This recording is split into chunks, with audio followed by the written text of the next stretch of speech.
TPs then come through, and here it looks a little awkward for Vitality, but then you realize Fnatic is crumped up, which makes it really easy for the Wombo combo of Vitality to do some serious work. So Fnatic immediately hit the eject button, tried to get out of harm's way, the flashes come through, and then Vitality start to chase down their prey. Yeah, now Naka doing a really good job of not letting Razork get away at all. Chases him down, lands the wallop, and gets the CC in that causes Razork to fall. Fourth grub, fifth and sixth will be secured by Vitality. Really gives Nako a lot of pushing power in that 1v1 in the top lane. And Vitality are looking to make it a 4v1. No teleports available for Fnatic. Humanoids was burnt in the last play. No wave here yet for Vitality, but they might just go for the dive with a single minion here alongside them. They get it. Lince's Hamshot back. He's not going to tank any more tower shots. Must have been just out of range as that final shot come in, but this should be first tower as well for Vitality. Clean dive from Vitality. I thought that Kazi was actually going to head over towards mid lane and catch that wave, but Vitality want to keep their proactive streak going. They know that Razork is on the cross map looking to secure that dragon, which means that they guaranteed have numbers advantage on the top side, and Oscar, after getting solo killed in lane, and then making a few big blunders in the 1v1 matchup, falls even further behind as he falls prey to a dive. Chain of Corruption going wide as Shayek's had his fancy feed on today. Arcane Storm as well onto Upset. He's going to chase him down and force the flash out of the Fnatic AD carry. In a 2v1, he just walks him. Yeah, and the phase rush providing huge amounts of value there, which is ultimately what forced Upset to have to flash away. He knew that Shayek was going to get in range to be within lethal, so he has to get out of harm's way. Now though, have a look at Niski. Gets the smite out from Razork. But Vitality, they're playing with nothing but confidence right now. Again, you look at the mini-map, there's no wave to play on in mid. Top has been pushed through, so they just overstack on the bot side of the map. They've brought Kazi down, knowing that he's a point of strength for the team. The minion wave is going to be cleared out quickly though by Humanoid, so maybe Vitality have overcommitted their resources, but fortunately there aren't really that many objectives to play for on the map. Nako, his TP should be up, which means that he can always respond to that top tower if he needs to as well. I mean, it's also about, if you're moving Fnatic down towards the bottom side, you can then gate them out of their jungle a little bit, so they have to take the long route round. Upset is there in time to catch the wave. Vitality deciding not to extend the plate towards the mid lane tower. At the moment, their gold lead has extended to about 3,000 as an advantage. First items across the board, and Vitality are doing a really good job playing around their power points. The risk obviously is Humanoid and Upset will scale into the game. Upset has gone Halo Blades into lethality, so not the true on hit that can absolutely shred later on. But Humanoid will just continue to stack throughout this game. I think it was about 200 stacks in 20 minutes, or 22 minutes is what we used to look for. At the moment, he's a little short of that, but now it becomes a lot easier to get stacks every time a minion dies in that singularity. The black hole he puts down, he's getting more and more stacks. I want to draw your attention to the minimap once more, because Herald is going to be the objective that these teams set their sights on. Top wave has already been pushed in deep by Chayak, with Niski hovering for support. Fnatic have set their sights on a Nako play. Humanoid has the skies to send. That big stun AoE ultimate. Razork looking for it as well. The Impale connects, and into the singularity goes Nako, but because of that, he had the time to flash underneath the tower. Razork trying to keep him in the middle of that E. Gave him a little bit more space than perhaps they wanted to. I mean, that should be an uncontested Herald, and we're at the point in the game now where Upset can't contest the mid wave against Kazi. He's going to one-shot those waves. He's already got the push in mid, even in a 1 versus 2. Razork might try and interrupt the base, but I guess Fnatic is saying we're not strong enough to fight, so we're going to have to concede the Herald. Nice focus there from Vitality. Nako doing a good job of avoiding the gank. This could very well be a tower in exchange. I see Niski hovering around though. He shouldn't be. He should walk away. The only reason you hover this is because you know the TP is going to come in. But even then, like, Razork's burnt his ultimate. Humanoid just TP back into the lane. Are they really going to go immediately for a dive onto Nako? The answer here is no. Perhaps Niski's hovering is what dissuaded them from that path. But I mean, he doesn't really have much else he can do on the map, right? 100%, yeah. He's not going to contribute to Kazi's wave clear in any way. He will lose a bit of experience, but even then, he's still almost a full level ahead of Mickey, as Chayak completely bullying Oscar now in the 1 versus 1. Yeah, Oscar's got plated Steel Cats first as well to deal with the Nako matchup on that Gnar, so doesn't have the Merc Treads, can't really deal with the fact that Chayak is putting out a lot of magic damage with that Blackfire Torch, almost at 100 stacks himself on the Victor. Upgrade has come through for him.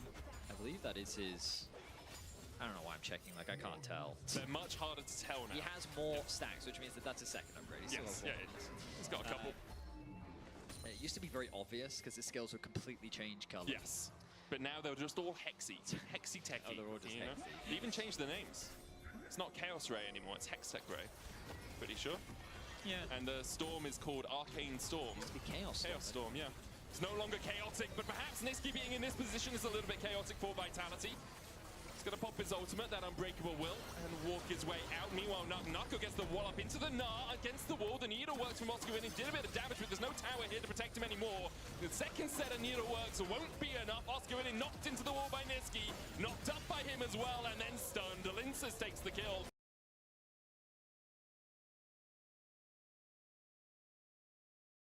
Meanwhile, Razor's looking for something. Unfortunately, Oscar-Winning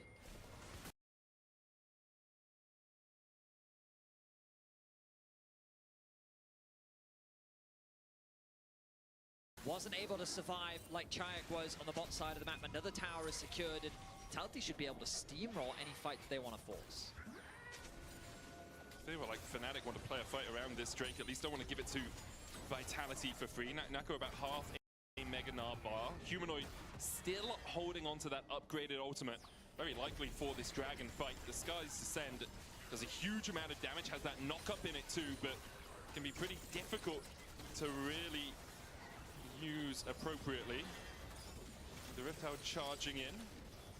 Fnatic will just clear out that mid wave and give up all pressure around the dragon for now. Dragon's gone. Yeah. Flawless control over both bot and mid. Good pushing waves. Top now going to be responded by Humanoid, but I guess the saving grace from Fnatic is that they have been able to get 2 dragons of their own. Yep. Which means that they're not really at risk of the soul point. But Vitality is going to start those stacks. And Ardakan going to be soon on its way. Vitality playing the slow and steady approach. Their next main objective will be to try and secure this mid tower. And the way they do that is they're probably going to look to try and play through bots. So you get deep push into bot lane. You use that push to get control over the enemy bot side jungle. You set up good vision. You force your opponents to respond to your threat on the bot side. And that then leaves your mid lane tower exposed. They can, of course, do the same play just on the top side of the map, but it's kind of dealer's choice. We'll see how they decide to play it. Razok having to smite away the Scuttlecrab there. Otherwise, I think Nisqy would have been headbutting and pulverizing and hoping that 150 damage that was needed. Nako in the bot side, trading into Oscar-Winning. Razok is going to finish his recall. Nisqy's trying to look for that deep vision. And although the first 10, 12 minutes of this game were quite explosive, since then, it's been much more methodical from Vitality. They're just playing around their winning lanes. They're making sure mid is constantly shoved in. They're placing this deep vision and then allowing that side of the map to step up. Kazi knows he's relatively safe here because anyone who's coming at him is coming through the lane. Oscar-Winning here, trying to snip through Nako. Still gets one up. Nako throws a house into him and slams him against the turret. Now needs to dodge to the side. The needlework healing up Oscar-Winning, an absolute delight. Upstairs on his way across. Now Nako trying to flash over him. But Oscar-Winning will secure the kill with a flash of his own. So the thing about Gwen is she's a champion that you really can't afford to underestimate at any point in the game. Her 1v1 ability is truly exceptional, and that was a great example of it. So Nako making a significant misplay that could bring Oscar back into this game. Nako just a little bit short in terms of lead as well. You can see Oscar-Winning was able to get so much gold back in his pockets. It's only 150 between the 2 top laners now. Oscar-Winning will continue to push through bot. Kazi and Nisqy perhaps looking for upset here. There's the flash. Headbutt pulverized immediately onto Oxay, who has to flash away.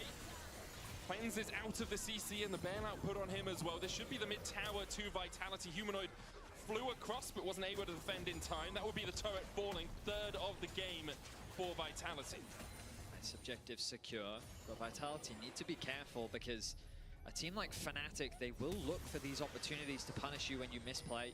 Nako, I think his biggest mistake was he heavily committed to the fight and then he showed hesitation. Yeah. Remember when he threw that second house at Oscar, he actually chose not to go and pick it up again.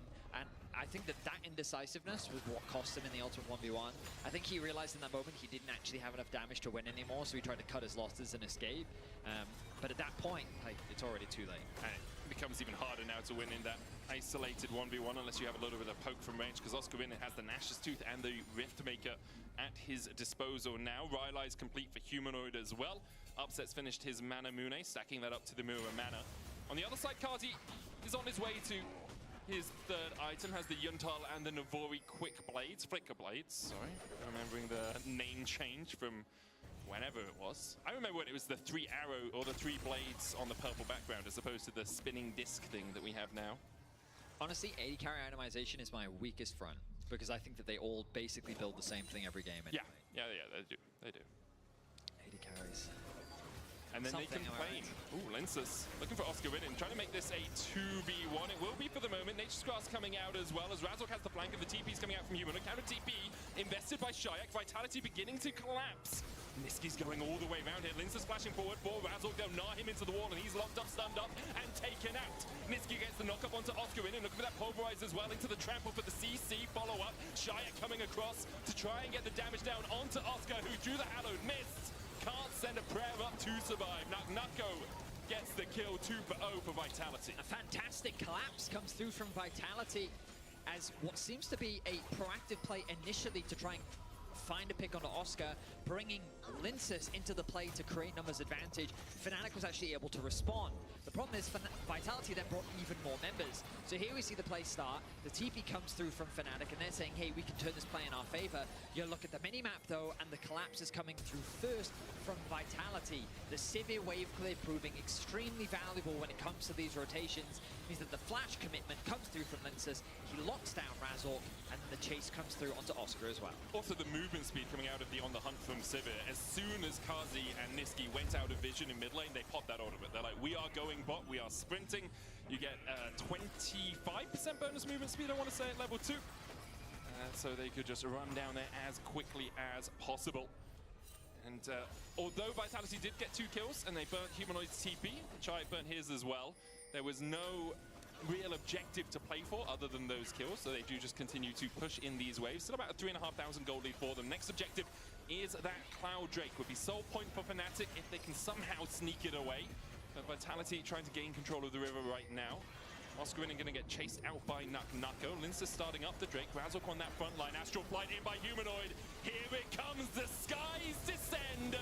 And although Jayak will fall first, Humanoid falls second. Nuko with a Narm into the wall and Kazi begins to open up. Mickey getting chased down towards the bottom side. A good flash pulverize from Niski to make sure that Oscar Winnin can't kill off his AD carry. And Kazi survives through it all. Vitality, they keep 4 alive. They only lose 1. They take 2 out from Fnatic, and with their jungler still alive, it looks like they're going to turn their eyes towards the Drake. Nuko has the teleport, so he's going to base and then can TP back in. Overall, that was a great engage from Fnatic, but I'm shocked that Humanoid died just as quickly as Chayak did. I want to keep track of what happened to Humanoid here, because the ultimate comes through from the Aurelion Soul. Oh, Nuko just sets his sights on him, and the Chaos Storm gets dropped as well, so credit to Chayak. Still providing value, even though he is the first to fall in the fight. Ends up being a 1-for-1. The Locket proving a huge amount of value, providing all those extra shields. And then Oscar setting his sights on trying to get the kill onto Kazi. He does get the flash out from the AD carry, but he doesn't quite have the damage, meaning that Kazi can turn it around and get that kill. I don't know if Mickey had his ultimate for that fight. Looking at the spectator client, it looked like the cooldown was just coming up as the fight finished, but sometimes the spectator client can be a little bit messy. I mean, he still has it. He has it now, and we have the Chain of Corruption, so it looks like neither of those were used, but I don't know if they were up and not used or whether they were coming off cooldown. Someone who has access to pausing and rewinding can look at it. I wasn't saying you, I meant someone at home, because it doesn't really matter that much, right? I think they used their ultimates beforehand. Anyway, Vitality now, still with only about a 3,500 gold lead, but they have got their second Cloud Drake of the game. Mickey didn't have ultimate. Did ulti in the fight. All right, well that makes sense. That cooldown is just insanely low. It is very short, especially when you have a bunch of ability haste as well. The next Actually, objective, Renato's ultimate would have been massive in that fight. It would have been really good, yeah, which is why I was wondering why we didn't see it come out. Uncoordinated when forcing fights. No, it would never happen, Betty. Flying around ultis. Never. It was like 5 seconds away as well at the end. Vitality seem the much more coordinated team overall as they look for the engage. Hostile takeover coming out. Kazi solo. TP coming out from Oscar Winnin. He looks for the chase, goes in with a needlework, and he will snip Kazi down. Nuko coming in from the side. The Impale just short. The Gnar back only catches Oscar Winnin. And onto Razork. Oscar Winnin falls. Mickey falling low as well. Razork's on the back line now, and Shayak has to flash away. Arcane Storm doesn't chase Mickey down. The Liandry's tick won't be enough to kill him off. 31 HP. More than enough for the Renata. The re-engage, though, From Fnatic, they're going to look for a little bit more. Ishtal's impact. Razzle going onto that front line. Shaik having to flash away. Upset chases him down. And Linsus is next up. Burned by the breath of life. Upset takes the kill. And Fnatic now with 4 players still alive somehow will turn their eyes to the Baron. And just like that, Vitality throw it all away. Mickey's ultimate was huge in this play. Comes through onto the full engage coming through from Vitality to try and lock down Mickey, but it was too much of an overcommitment. Kazi, the main carry of the team, gets shut down right from the start. Nako tries to make a return re-engage happen, but they only get a single pick. And while Oscar does fall, it's not quite enough to win them the fight. Fnatic then, realizing that they can turn this into another re-engage, finds another pick onto Chayek, converts it into kill onto Alinsis, and they get the Baron to boot. Huge from Mickey as well. Use the handshake as Kazi just burns. Used as a spell shoot at the final moment, but yeah, Mickey used the handshake early, saw the spell shoot, and was like, okay, Kazi's just running straight into me now. Hostile takeover locks him in place, and now Fnatic's trying to lock Vitality out of this game. The gold swings in their favor. A 2k lead now as Oscar Winning pushes through bot. They'll take the tier 2 in mid. They can turn their eyes towards the jungle. There's a red buff. There's some Razor Beaks and some Krugs that they can gobble up and force Alinsis and Vitality back. We haven't talked about it much, but Humanoid has become monstrously it's fed. huge. 350 stacks as well. He's basically 2 levels up on Chayek as well. He is terrifying in this Aurelion Soul. It's the ability as well just to catch a wave in the side lane, then astral flight back towards your team. He's currently catching Oscar in it. Catching Nako up in that top side. Has the teleport if a fight does erupt. 3 items complete as well on his way to his 4th, likely a Void Staff or a Crypt Bloom, depending on where he wants to take that Blighted Jewel. Upset as well, having only died in that 2v2 in lane. He is so consistent at keeping himself safe and putting out quite a lot of damage as the game goes on. Fnatic now in the driver's seat of this match. Something 5 minutes ago I really did not expect. It's crazy how a single play can just completely flip a game. Vitality had such a commanding early game performance, and then it was just a single overforce onto Mickey. And you saw how powerful that Renata ultimate can be. And I'm shocked that Vitality tried so hard to force it onto the Renata, of all people. Like, you think, oh, we get a pick onto Renata, we can immediately convert it into a Baron, but they actually committed so many resources onto a support that it ended up paying them dearly in an attempt to make that play happen. Now Vitality, I want to say that the game has been equalized, but it hasn't. Now the game is firmly in Fnatic's control. They have a healthy gold lead. We already talked about how strong Humanoid is. Upset completing his 3rd itemization as well, pretty much catching up to Kazi. There was a 1.2k gold lead in top lane. There was a 1.1k gold lead between the 80 carries. That's all gone. Completely disappeared. 2,000 gold lead for Humanoid, who has just got that Void Staff. There's some magic resist on Vitality's side. You see, like, Wit's End.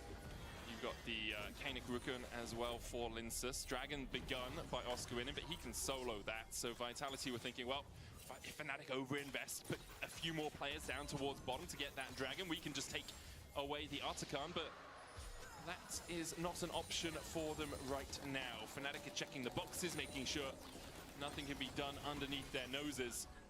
And they continue to grow in strength. Vitality aren't out. It is only 3,000. You know, we talk about it, it's like a 20th of one of the team's golds in total. It's not a massive deal, but it really feels like the momentum has firmly swung into Fnatic's favor. Yeah, and momentum is a pretty interesting thing because it's very much a mental state on your perception of how the game is going. And right now, it feels as though Fnatic is the one that's moving around the map. They're the one that's pushing those waves down. They're the ones that's proactively setting up the vision. And Vitality is reacting. However, that can shift very quickly because the reality is this Sivir has 3 items with a Last Whisper as well. And as long as Vitality play the fight properly, there's no reason why they can't win a fight. And even though Humanoid is very strong, it's a question of whether or not he can single-handedly carry a team fight. The biggest difference is, of course, he is monstrously further ahead than that of Chayek. But that might not matter as long as Kazi is free to do what he needs to do. Talk about the 400 CS Sivir power spike so often. I think that's been accelerated quite a bit recently. Ishtar's impact perfectly played from Razok, and he finds the double impale. Into the skies descend. Kazi knocked up, has the flash. Just about getting to safety. Niski won't have that same luxury. Kazi's going to be chased down by Oscar Inin. Snip, snip, it's time for your haircut, Kazi, as he dodges towards the top. Razok takes him out, a good handshake as well from Mickey. Shayak and Linces have to flash away. Oscar Inin will dash out of the tower range. The piercing arrow not connecting from Upset, but Kazi and Niski caught out by Razok's quick reflexes. Another nice punish comes through from Fnatic, and they should be able to secure the Atakan off the back of this. We talked about how Kazi needs the space in order to dish out damage, but we look at the positioning of Vitality here. They think that they've caught out Razok. Quick reactions from Razok, locks up Niski against the wall, and then the ulti from Humanoid does massive work. Kazi is immediately forced to burn all of his summoner spells, trying to run away to safety, but with the collapse coming through from the rest of Fnatic, there's nowhere left for him to go. And that was sharp from Razok. Catching a cow, a bull out of midair. Yeah. I don't think many people could do that. I'm gonna be honest. I don't think a single Scorpion on Earth could do that. I think you're right. Yeah. I would completely agree with that statement. And props to Razok. Yeah, good job. Once again, breaking barriers as a player. Defining what it means to be a jungler. It really is. Baron up in 6 seconds time. That's why Fnatic are hugging the top side of the mid lane. It looks like it's going to be a 5v5 as once again Kazi almost caught unawares. The hostile takeover coming out. A three-man impale, and Oscar's here to sink in the needles. The combination from Fnatic, they just get onto the backline. A single spell shield, not enough for Kazi to ever survive. Ingestibile. Razork, incidente postradale, va a prendere 3. Kazi va giù, basta per Upset, ne mettiamo un altro tabellone anche per Oscarini, mentre Upset firma la... They ignore the front line completely. A star falls from the sky. The Renata ultimate opens up the pathway for them. And then Oscar and Razok set their sights on Kazi, and with him gone, there's nothing left for Vitality to rely on. And they just do not have the damage. Shayak yet to get towards that third completed item. Did go for a Seeker, so delayed his Rabadons, but you can see him grasping for it right now. Still a little bit short. Baron secured for Fnatic. Now a 7.9 thousand gold lead. Kazi uses a spell shield to dodge the stun from the Aurelion Soul ultimate, but then it's like, okay, hostile takeover and the impale. You can't spell shield that. It was beautifully well played. I can get the Sivir, guys. Sivir. Oh, I got 3 of them. They're all dead. Very nice play from Razok, and just a great team effort as well. Good coordination, well executed. And Fnatic, they've held strong. We said it earlier, though, it's a problem with playing against a team like Fnatic. It doesn't matter how far ahead you get. If you don't keep that momentum going, the moment you make a mistake, you get punished for it. It's now very deep, looking for a flank play. I think he was spotted out by a Farsight alteration. Adoro queste voice come estemporanee durante la partita, devo dire. Not even once, chaps. Not even once. Niski caught out as well by Oscar Inin. Nako's going to gnaw Oscar into the wall. Kazi begins to open up, and you can see how quickly people fall in front of him. But Kazi falls equally as fast. Niski trying to get onto that backline, but he doesn't really have the follow-up. Nako trying to do everything he can. Upset with the cleanse and the Mikhails to get himself to safety. Razok now having to deal with Shayak. Bail out onto Upsets.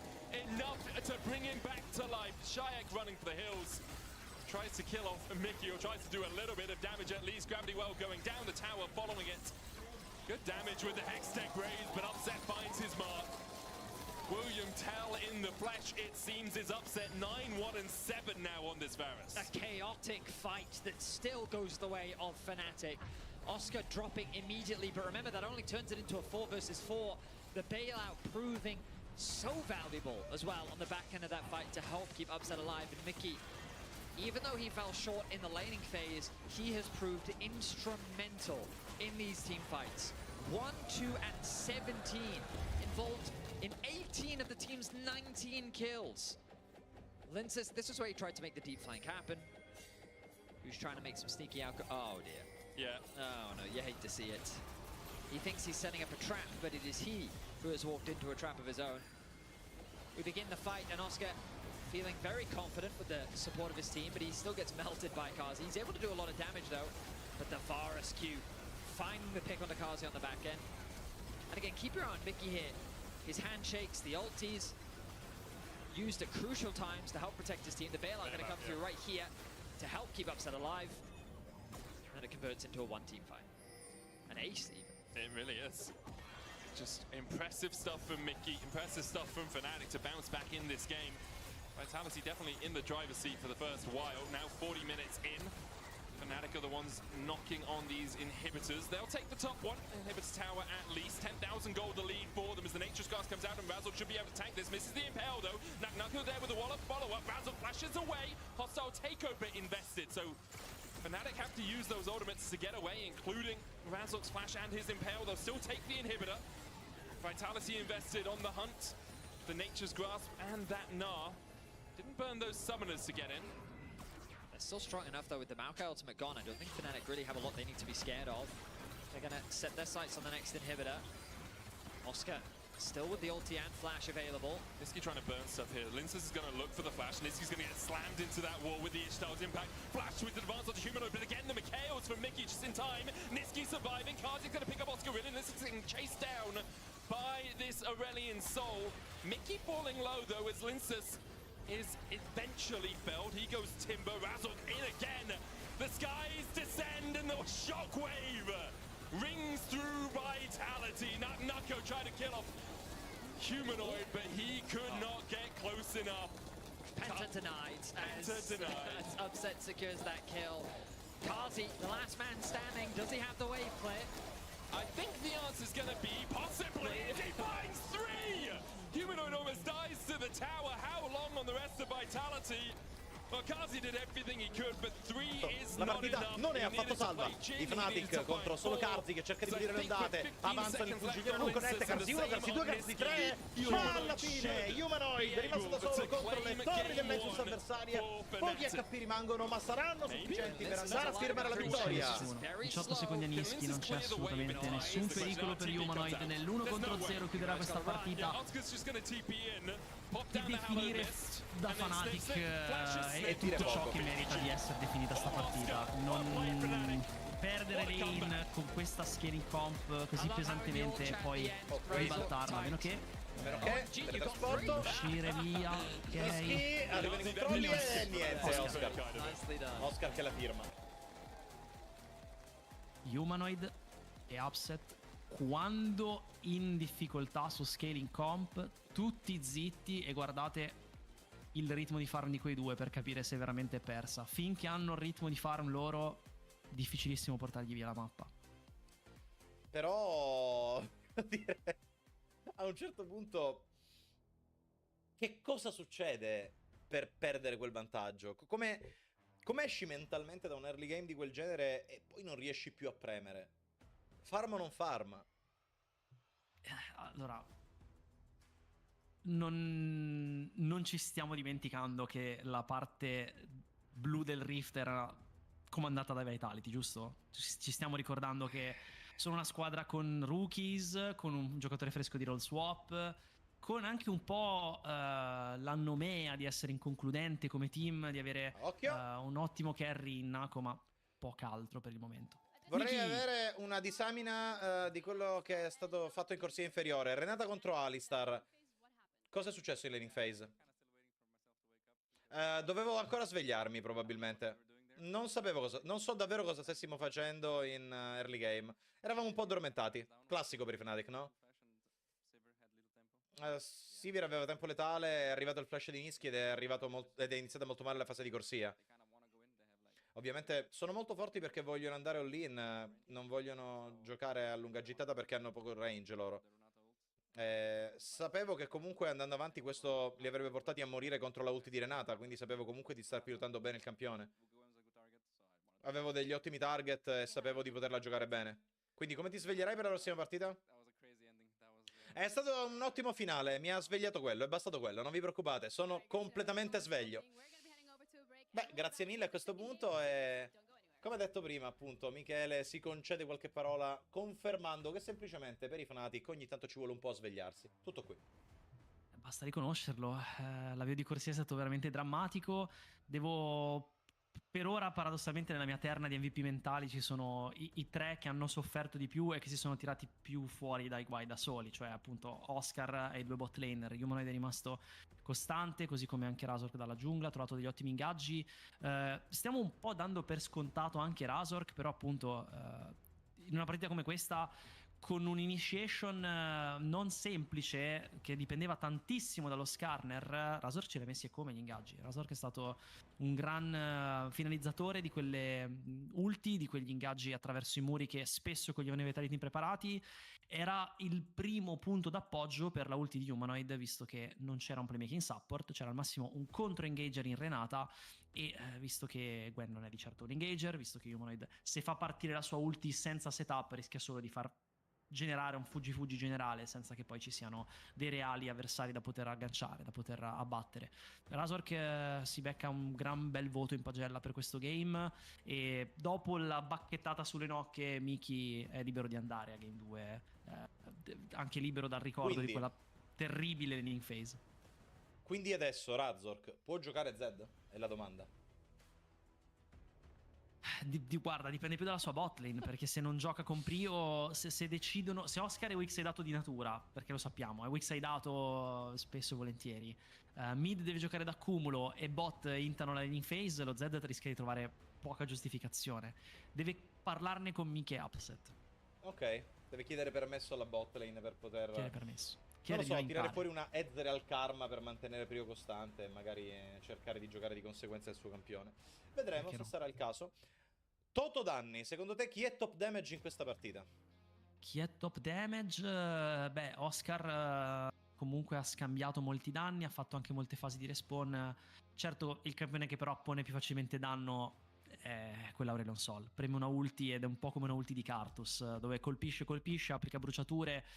Direi che è una sfida serrata tra Humanoid e Oscar. Diciamo che la porta comunque a casa Oscar, va, me l'azzardo così. Ti dirò che hai indovinato il secondo e il terzo posto nella lista dei danni di questa partita.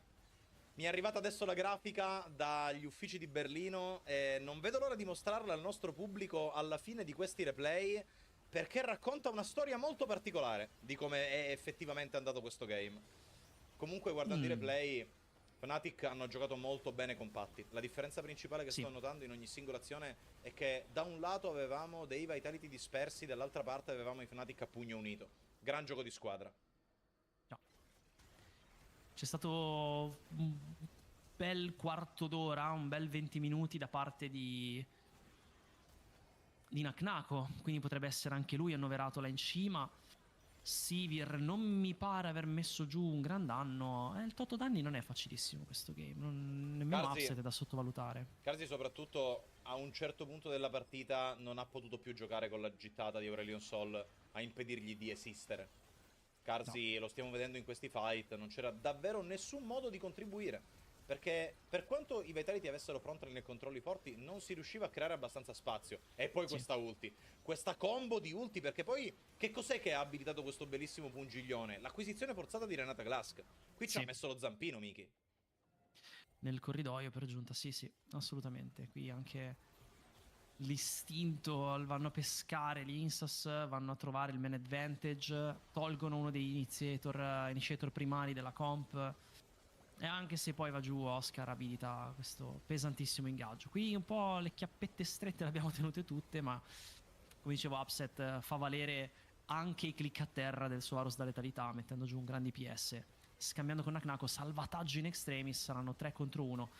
Comunque veramente ogni highlight mi sorprendo di come Razork sia dove sia con degli avversari sottoposti al focus dei compagni. Razork ha fatto una partita veramente sontuosa qui. E alla fine, signori, di fronte alle ultime kill che vedono il povero Karzi averci provato con la tripla, ma alla fine invano, inghiottito dalla singolarità di Hazel, è arrivato il momento di rivelare che il top damage è Upset. Comunque Upset. Sono sconvolto da questa cosa, perché io avrei dato la stessa identica analisi che hai dato tu. abbiamo visto i danni percentuali di Asol, un Oscar che ha continuato a tradare le grosse barre degli HP di Mega Gnar Inside, e comunque in tutto questo, con quella fase di corsia, Upset Nash in testa. Wow.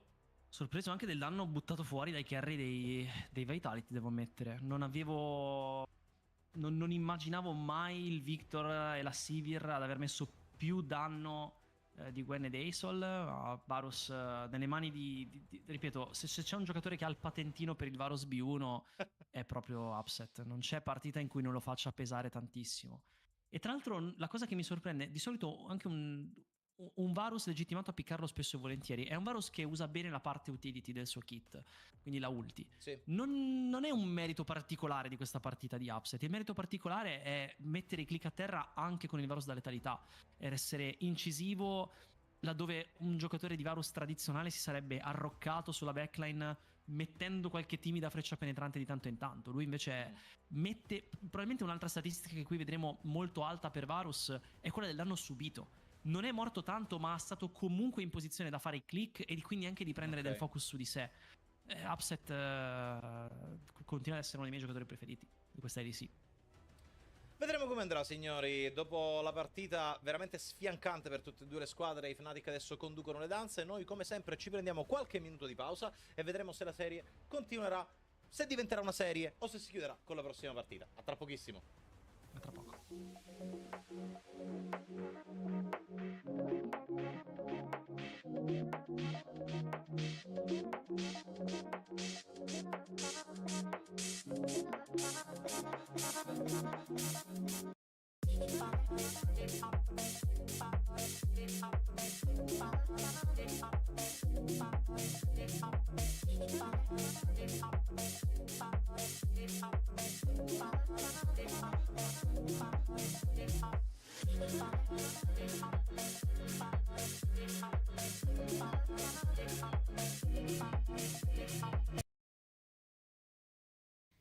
They're talking like it's just the 60s, it's just like the 60s, and they're having conversations and walking slowly. It's just There's like no the fight 60s. here. There's no youth here. It's almost like when the majority of the country The reason why is that sways us.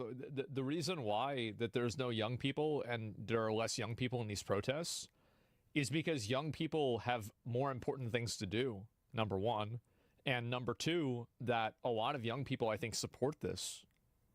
I feel like young people, like in a big way, feel like, you know, they kind of had their future sold out from under them. And even I think this is true with people that are around my age, right? Like, you know, the 30 to 40s. Like, there's a lot of people that feel this way, an assload of people that feel this way.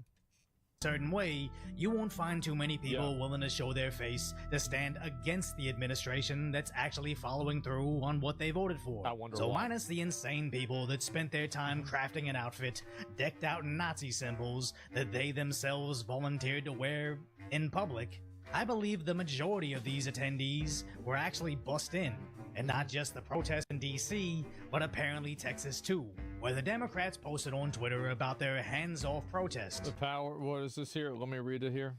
And no one likes you, hands off. No one likes you after you lost the election.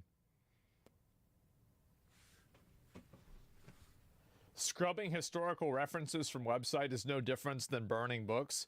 This is another, and this is what I've said before, is that these people, this is just like a manifestation of their narcissism, where they think that the history books are going to like show these people that are like complaining about Donald Trump in the same way that they show like civil rights protesters and people like this. So it's all about self-aggrandizement. It's all about narcissism. There's no actual like, it's about like doing the thing that's popular. That's the primary thing here. That's what matters the most. The lack of self-awareness. Yeah, nobody's going to give a fuck about you. Nobody's going to care about you. Nobody's going to remember this. People are just going to laugh at you for being ridiculous. To which Tony Saruga replied, they are going to geofence the event, because last time they found the protesters were from groups that receive money from Act Blue and USAID. And Loomer found that at least one of the buses in DC were from Summer Bus Tour Incorporated, registered by the Chinese. Now it's By the Chinese? What the fuck is going on? God damn. There's a very small minority of these people that are actually doing these protests, and the media is trying to make it out to be bigger than it really is. Well, what my point is that I think that these protests and the people that support them, they represent a virtue signaling upper middle class of America that I find detestable, obnoxious, annoying, and reductive and regressive. And I think that there are so many other groups of people that hold them in absolute and complete contempt. And like growing up, like it's a weird thing for me, right? Because like now I'm a streamer, you know, things are good for me. But, you know, I haven't always been a streamer. I haven't always been popular. And so back in the day, I used to just be, you know, a humble, you know, guy, right? And I absolutely felt this way. I hate these people. I hate them. I think that they represent everything wrong with the country. They have oftentimes jobs that do nothing, that produce nothing. And I understand I'm a streamer. You could say the same thing about me.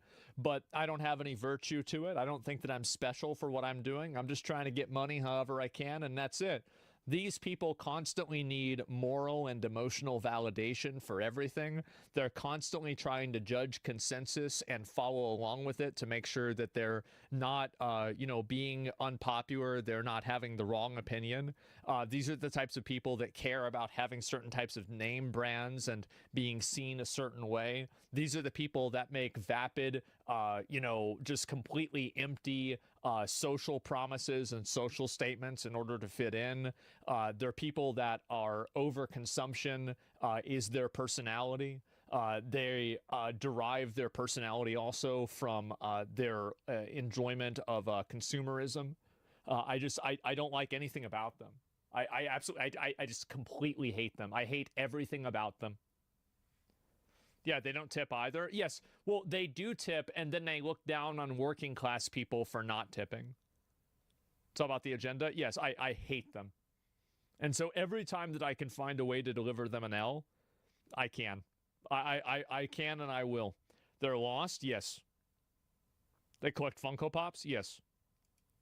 Sounds concerning, but the Democrats may have just contracted a bus that happens to be owned by the Chinese. What a but it does surprise. raise a question What a of coincidence. how are our tax dollars being funneled from USAID to the Chinese.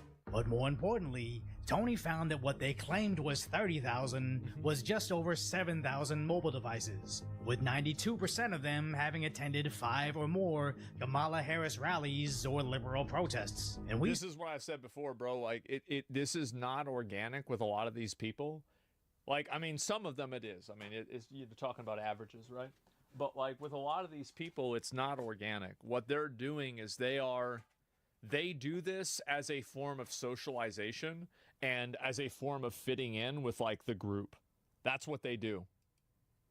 And we saw similar activity of buses bringing in supporters or activists to other liberal movements, which really makes you wonder, how organic could these actually be? Because I already showed you examples. Qui in chat l'over su Z permane, ma alla fine è immediatamente una Poppy. Poppy con Rel, che quindi va subito a rompere la possibile flessibilità di Poppy sul quadrante inferiore. Però questi Fnatic, questa Poppy, la giocano molto bene sul quadrante superiore. Oscar penso che sia stato a tratti una delle migliori Poppy mai viste qui in Europa. Per quanto la Poppy di Miki sia sempre un gran bel vedere. Poppy di Miki, una delle più croccanti che ho visto veramente nei miei mesi al commento di LEC. Pochi altri supporti esprimono tutta l'aggressività e l'illegittimo danno del champion nelle prime fasi della partita. Poppy molto importante, è una posizione forte tematica ai due campioni avversari e trova anche una sua giustificazione nella giungla in un quadrante con Ione a disposizione, quindi catena di controlli che può partire proprio dalla Poppy per settappare bene lo Ione. Mi dispiace un po' che arrivi poi la Rel appunto a far sfumare quella Poppy support, ma trovo che Rel Open sia criminale di questi tempi. Purtroppo appunto i ban sono quelli che sono, ma Rel a fronte del pick rate che ha un win rate veramente troppo alto.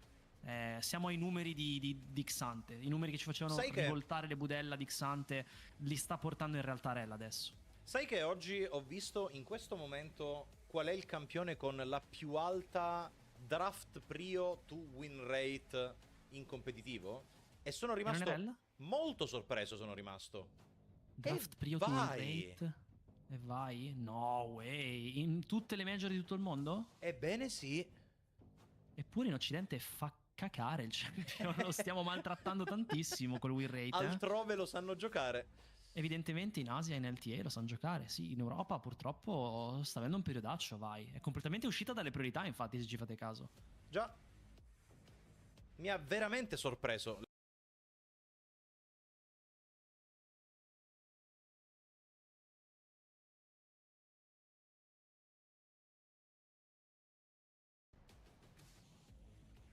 Adesso ci si avvicina alla seconda fase di pick, ultima rimozione a disposizione per i Fnatic.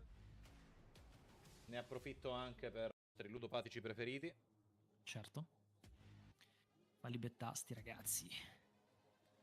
Ultima rimozione, ci stanno pensando un pochettino. C'è comunque da aggredire il quadrante superiore, secondo me. Specialmente se quella Poppy è una Poppy giungla, come immagino essere arrivati a questo punto. Fino all'ultimo secondo. Ambessa. Ok.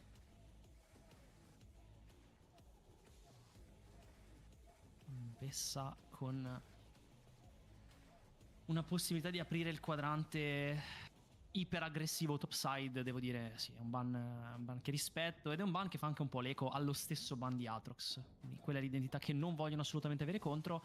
Avremo l'Ezreal che chiedevamo in post game 1, ma non sarà l'Ezreal Karma per Upset Mickey a tenere prio per uno Z giungla di Razork.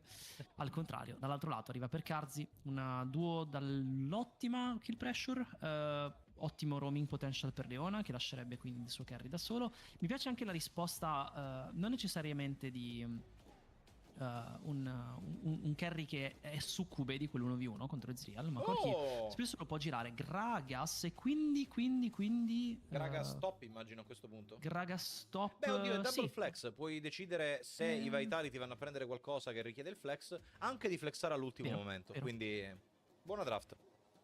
Ad esempio così copri anche Xante top con Poppy. Xante che per fortuna sta diventando veramente inutile. Quanto sono felice di questa cosa. Sarà Gragas in Renekton, verosimilmente. Ok. Sì. Gragas in Renekton, Poppy si conferma jungle. Bella draft anche con l'elemento di flessione fino all'ultimo. Flettere a draft chiusa dal blue side è una cosa che si vede poco, ma è un'arma preziosissima per mandare a vuoto l'R5 virtualmente. Cosa che non si è verificata, cosa che non si è dovuta verificare in questo caso. Interessante angolo però rimasto aperto. Composizione dei Vitality, lo vedete, completamente sinner. Hanno deciso di giocare su un tema di estrema aggressione dell'early game.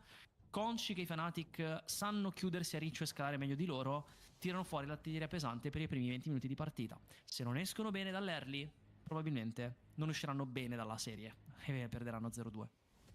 La situazione delle bet dei punti è assolutamente incredibile in questo momento sul canale. No, ok, immediatamente ribaltata.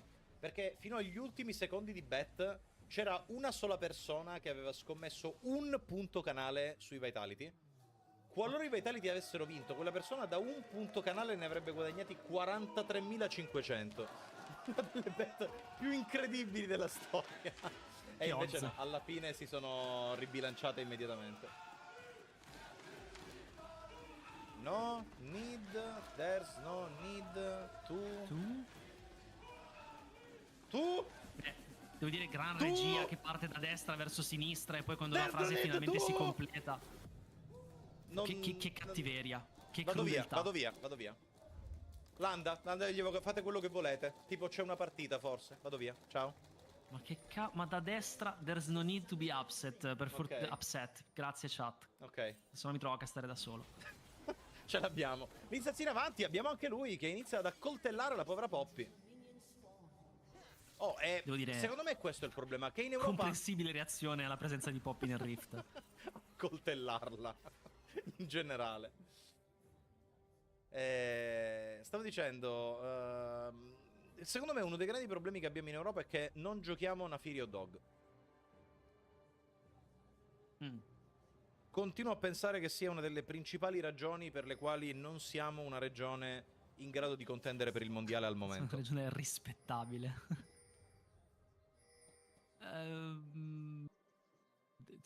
Comprensibile. Personalmente credo che ci siano altri strati prima da andare ad analizzare e snocciolare, però capisco rispetto alla tua posizione. Diciamo che prima della skin metterei il fatto che non siamo notoriamente una regione forte a giocare tempo e che soltanto i Karmine Corp stanno un po' rompendo questa cattiva abitudine di giocare per lo più remissivi in early, però per carità, Stanno perché magari la crescendo skin anche è i la G2 soluzione. da quel punto di vista, forse proprio perché Certo, sconfitti dai certo. Karmine Corp in finale e quindi la wake up call è arrivata. Vero? Check sulla mid lane abbastanza tranquillo, elettroshock, nulla che vada a sorprendere. Razork, pioggia di lame su Poppy, comunque una Poppy molto aggressiva con intenti criminali già da subito. E alla fine è anche Poppy che vuole accoltellare le altre persone. Una Poppy che esprime un danno, lo dicevo parlando delle gesta di Miki nel ruolo di supporto con questo pick, esprime un danno veramente incalcolabile in early game, anche a 0 oggetti nell'inventario, anche avendo un'identità di tank, le hanno dato un senso, l'hanno resa un campione interessante, con una forte espressione di danno burst sin dall'early game, un danno che poi diventa un po' più che burstish, diventa anti-tank con lo scaling sulla Q che fa danno percentuale sugli HP. Insas, inseguimento su Razor che lo prende Non al da volo. fare, però c'è l'invulnerabilità che permette all'Insas di continuare ad essere aggressivo. C'è anche il bulbo esplosivo, Finito il trade. quindi tutto abbastanza tranquillo. Humanoid, parlando di trade, se ne prende uno sulla corsia centrale da parte di Chayek, ma è Ari nei primi livelli contro un campione melee, è giusto prendere prio. Ari.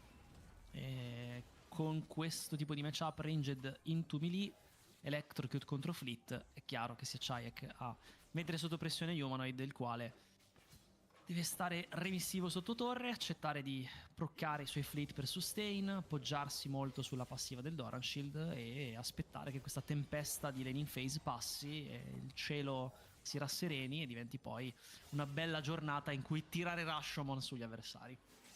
Anche perché comunque basta davvero poco sustain per reggere questo tipo di scambi. La finestra che ti dà il fendente Reiatsu è un'ottima finestra nella quale andare a mettere giù wave clear e continuare a curarsi sull'ondata. Humanoid deve solo... è un po' un campione alla Irelia. Full build, scettro vampirico.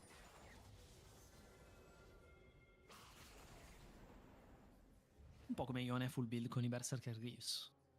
Sì, voglio dire, sono quei gli skirmisher sono campioni che vanno online veramente tanto in fretta su League of Legends. Linsas di nuovo in profondità di giungla. Già di ping. Va ad evocare i suoi cani portatili e alla fine deve solo indietreggiare. Niski in trade-in, Miki va a pescare Karsi. C'è un bel trade, ma Upset non riesce a staccare correttamente la Gatling sul tiratore avversario, quindi disinnescano i Fnatic. Questa duo lane è così analoga tra l'initiation skill matchup tra Rel e Leona, il fatto che hai Ezreal contro Corki, quindi identico build path per entrambi. Questa dovrebbe almeno essere una lane dove chi prende vantaggio se lo tiene. Certo, poi permettendo i Vitality che non ingaggiano 2B0 in eterno e restituiscono la partita agli avversari. Ma quello, appunto. Gragas, rotazione verso la bot Swap, side in teletrasporto. Non Perdono aspettano wave per fare sto neanche swap. il quinto minuto, perché tanto la lane dove c'è il debuff è quella superiore. Quindi tutto quello che ti importa è che non arrivino in due topside prima del quinto minuto. Sì. È un peccato però perché ha perso un'intera wave Oscar, ha deciso fosse worth mettere giù questo swap pur di portare la bot in top, la formazione dei Fnatic, e assicurare così larve. Per una comp che effettivamente ha nelle mire di mettere le larve, le termiti, quindi dalla quinta alla sesta termite se possibile, al servizio del side laning di Humanoid. E tra l'altro Lo lo posso vai... capire, però c'è il rischio della wave persa, cioè quel piccolo danno contingente alla rotazione. Si lotta, abbiamo il 2v3 adesso con Razork che va a pescare in Wow, mi è profondità. stato tutto, Miki.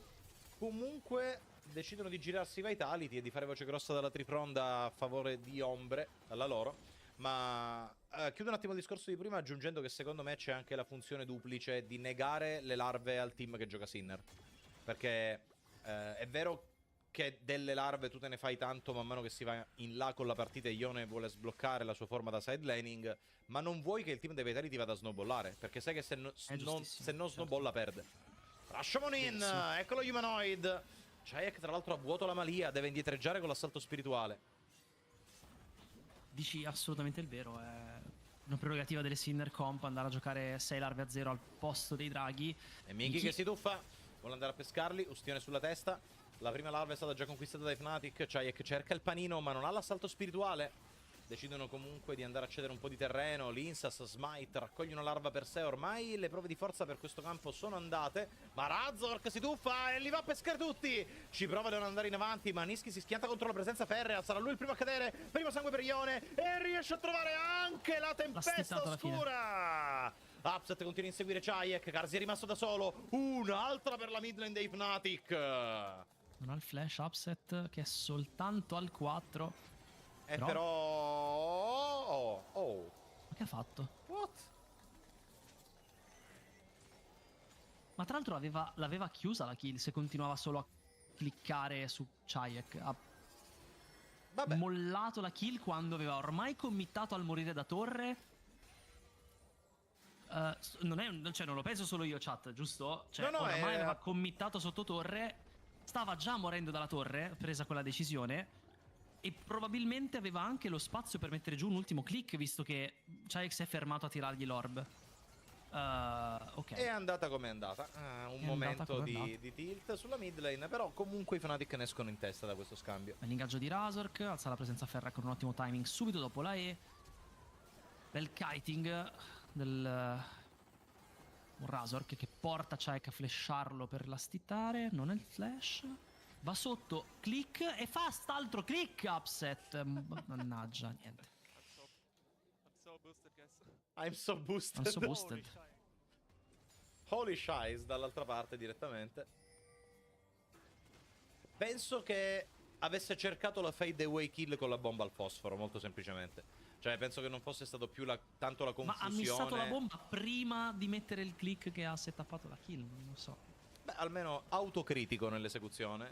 I'm so boosted. Linsas sul drago. Si va comunque a giocare sul cross map. La prova di forza del cacciatore di mostri non è andata a progredire con il campo di larve. Questo sarà il primo punto della partita a favore dei Vitality.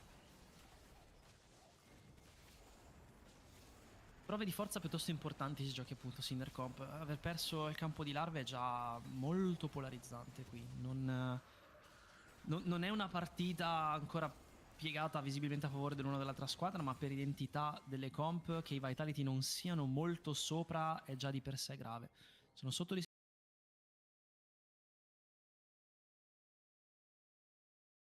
hanno perso la prova di guerriglia, hanno perso il primo campo di larve, non per intero, ma hanno perso la maggior parte delle larve dai Fnatic, quindi possono andare al massimo per 4-2, con una comp che voleva abilitarsi invece molto al gioco di side, con Renekton e Ari. E invece niente di tutto questo è possibile, anzi rischiano di perdere Nako. Nako non teme troppo, comunque il Dominus e il flash a disposizione, non c'era kill potential nei suoi confronti, penso che stessero cercando di bruciare cooldown. Va rispettato Upset al 6, Niski è ancora al 4, per lui essere morto per primo in quel fight significa anche aver perso tanta esperienza chiave. E Humanoid in avanti, viene assalito, buono lo scatto in avanti, però Linsas deve indietreggiare. Ha rischiato molto qui sotto torre. Ma quasi un bait da parte di Humanoid, andando così profondo in scissione spirituale per poi retrocedere con su di sé il mirino dell'all-in di Linsas.